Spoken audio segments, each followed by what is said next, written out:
Video کو like کر کے آگے شیئر ضرور کر دینا۔ اقامت صلاح کے حوالے سے دو جملے کہنا چاہتا ہوں۔ پورے قرآن میں کہیں بھی قرآن نے نماز پڑھنے کا حکم نہیں دیا،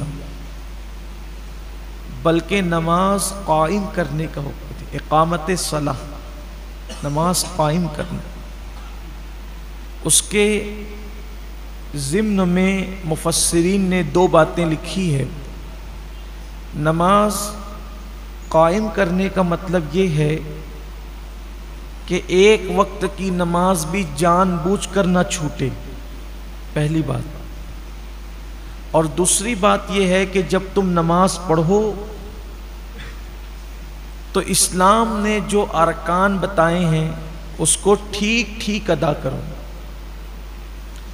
جیسے ہاتھ اٹھانے کا جو قانون ہے اس کے مطابق ہاتھ اٹھاؤ، ہاتھ باندھنے کا جو قانون ہے اس کے مطابق، رکوع کرنے کا جو قانون ہے اس کے مطابق، یعنی اس حدیث پر عمل کرو، صلو کما رأیتمونی اصلی۔ اللہ کے حبیب علیہ السلام فرماتے ہیں نماز ایسے پڑھو جیسے مجھے نماز پڑھتے ہوئے دیکھتے ہو۔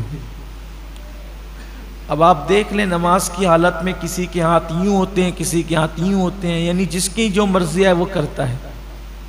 یہ اقامت صلاح کا قانون نہیں ہے، اپنی مرضی نہیں۔ نماز سیکھیے اور سیکھ کر پڑھیے۔ میں نے تفسیر قرآن میں پہلے ہی دن کہا تھا، جو روزانہ ہمارے ہاں ہوتی ہے تراویح کے بعد، کہ کم سے کم گھنٹہ ڈیڑھ گھنٹہ نکال کر کسی اچھے عالم دین کے پاس یا کسی معلومات والے مبلغ کے پاس تھوڑا سا بیٹھ کر نماز سیکھ لیں، ظاہری ارکان کیا ہیں۔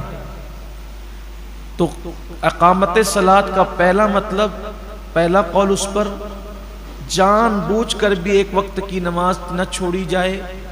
نمبر دو، تمام ارکان کو صحیح ادا کیا جائے۔ اور نمبر تین، جب نماز پڑھو تو اس حالت میں پڑھو، ان تعبد اللہ کأنک ترا فإن لم تکن ترا فإنہ یراک۔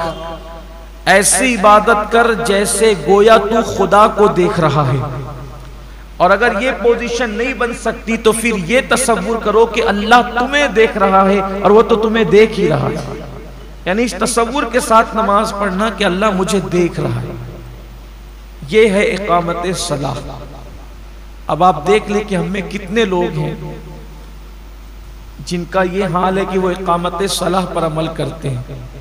نماز پڑھنے سے کوئی کامیابی نہیں ملنا ہے جب تک کہ قرآن کی اس مراد پر عمل نہ کرو، اقامت صلاح کے حوالے سے۔ پھر قرآن کہتا ہے وَمِمَّا رَزَقْنَاهُمْ يُنْفِقُونَ۔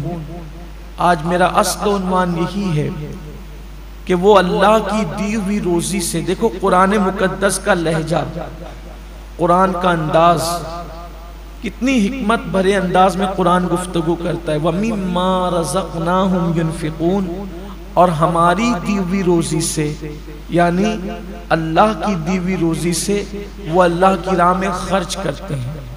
یہاں یہ خرچ سے مراد بعض مفسرین بلکہ اکثر مفسرین اس طرف گئے ہیں کہ اس سے زکوٰۃ کا وجوب مراد ہے، کہ وہ اللہ تبارک و تعالیٰ کی دی ہوئی روزی سے زکوٰۃ ادا کرتے ہیں۔ نظام زکوٰۃ کیا ہے؟ پہلی بات تو قرآن نے غلط فہمی دور کر دی کہ تم اپنے مال سے نہیں دیتے، مال تو تمہارا ہے بھی نہیں، تم خود تمہارے نہیں ہو، ہماری دی ہوئی روزی سے جو ہم نے دیا ہے۔ اسلام میں جب شروع دن تھے، شروع ایام تھے، بڑی سختی تھی۔ دیکھیے حیرت بھی ہوتی اس پر، خوشگوار حیرت ہوتی کہ جن دنوں اسلام قبول کرنا کافروں کی طرف سے بھی سخت اذیتیں، مشکلیں، مصیبتیں، اسلام کا اظہار کرنے پر بھی مارا پیٹا جاتا تھا، اس وقت قوانین بھی سخت تھے۔ شروع دنوں میں، شروع دنوں کے قوانین یہ تھے کہ مسلمان جتنا کمائیں گے تو دن بھر میں اپنی ضرورت پہ وہ جتنا خرچ کر سکتے ہیں کر لیں، باقی جتنے پیسے بچیں گے ان کو بستر پہ جانے سے پہلے وہ سارے پیسے اللہ کی راہ میں تقسیم کر دینا ہے، یعنی وہ جمع نہیں کر سکتے تھے۔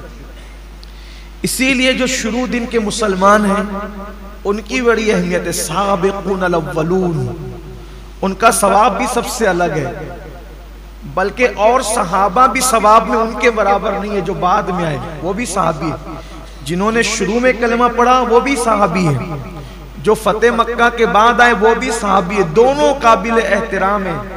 لیکن یہ جو سابقون الاولون ہیں ان کا مٹھی بھر جو خیرات کرنا اور فتح مکہ کے بعد آنے والوں کا احد پہاڑ کے برابر سونا خیرات کرنا، دونوں برابر نہیں۔ اب آپ سوچ سکتے ہیں، ہے دونوں صحابی، ہے دونوں صحابی۔ اصل میں یہ حدیث جو آئی ہے نا کہ میرے صحابی کا مٹھی بھر جو خیرات کرنا اور تمہارا احد پہاڑ کے برابر سونا خیرات کرنا دونوں برابر، ہوا یہ تھا کہ ایک صاحب نے جو فتح مکہ کے بعد ایمان لائے تھے، انہوں نے کسی پہلے ایمان لانے والے صحابی کو کچھ کہہ دیا تھا، ان کا دل دکھ گیا تھا، شیئر ضرور کر دینا۔ اللہ حافظ۔ تو اس پر یہ حدیث اللہ کے رسول علیہ السلام نے بیان فرمائی، یعنی صحابہ میں بھی درجے ہیں۔ ہمارے لیے تو وہ صحابی بھی قابل احترام ہے جس نے ایک جھلک حضور کو دیکھ لیا، بس ہم جو ہے وہ معاذ اللہ کوئی تقابل نہیں کر رہے ہیں، صرف بتا رہے ہیں کہ پہلے دن ایمان لانے والوں کی سابقون الاول، اسی لیے وہ جنت میں بھی پہلے جائیں گے، وہ جنت میں بھی پہلے جائیں گے، اور ان کی بہت بڑی شان ہے جو پہلے۔ اس کی وجہ یہ ہے، ایک تو کافروں کی تکلیفیں انہوں نے جھیلی، پھر اسلام کے نام پہ اس وقت خرچہ کیا کہ